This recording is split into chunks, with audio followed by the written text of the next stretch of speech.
परभणी तालुक्यातील बोरवड खुर्द येथून एक मोठी बातमी समोर येते। जमिनीवर झालेल्या कथित बेकायदेशीर कब्जा विरोधात लिंबाजी रामराव लोखंडे यांनी उपोषणाचं हत्यार उपसलंय। आपल्या मालकीच्या 17 गुंठे जमिनीवर अतिक्रमण झाल्याचा आरोप त्यांनी केलाय। या संदर्भात प्रशासनाकडे वारंवार तक्रारी करूनही कोणतीही कारवाई न झाल्याने अखेर न्यायासाठी त्यांनी हे पाऊल उचललंय। कथित अतिक्रमण त्वरित हटवून निष्पक्ष चौकशी करावी आणि दोषींवर कडक कायदेशीर कारवाई करावी अशी ठाम मागणी आता लोखंडे यांनी केली आहे। समोर कशा संदर्भात उपोषणाला बसले? माझ्या 17 गुंठे जमिनीच्या संदर्भात मध्ये कुठलं गाव? बोरवड बुद्रुक। काय सरकारचे काय प्रतिक्रिया काय गाव गुंडाने आमची जमिनी ताबा करण्याचा प्रयत्न केला। 17 गुंठे माझी जमीन असून गोकुळ संतराम लोखंडे, मदन लुगाजी कांबळे, काही 10-15 गुंड आहेत यांनी माझ्या रानावर ताबा केला। मग तुम्ही कंप्लेंट वगैरे केली? कंप्लेंट केली, पोलीसवाले घेत नाहीत कंप्लेंट, इकडे बेजार करतात। ते गुंडा असल्यामुळे कोणती हे करत नाही।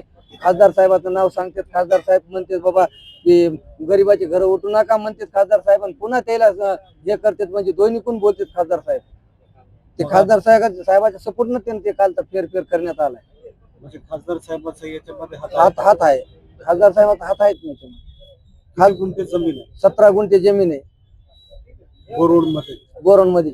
काय पेरणी वगैरे झाली? पेरणी झाली का? त्यानंच पेरणी केली त्या दिवशी। माझी म्हणजे भांडणं होते म्हणून आपण काय मध्ये जमीन मध्ये गेलो नाहीत, काय नाही, कशाला मारामाऱ्या कुठाने येते करण्यासाठी। गावातलेच आहेत? गावातलेच। मग आता तुमचं मत काय? मग माझं मत आहे माझी 17 गुंठे जमीन द्यावं। तहसीलदार साहेब आले काय म्हणले?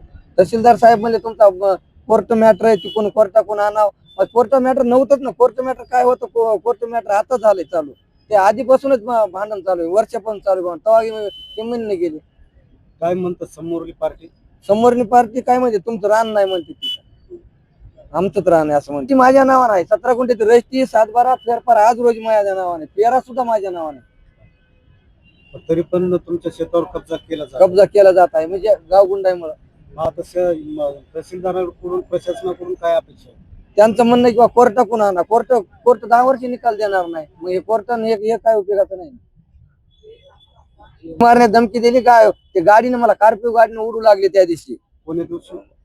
तर पोलीस कंप्लेंट केली नाही का? पोलीस कंप्लेंट नाही, आम्ही आयजी साहेबाला याला सगळ्याला सांगितलं, तिकडे हे करून टाकलं, दिलं होतं ते काय, ते माग लागले होते 10-15 जण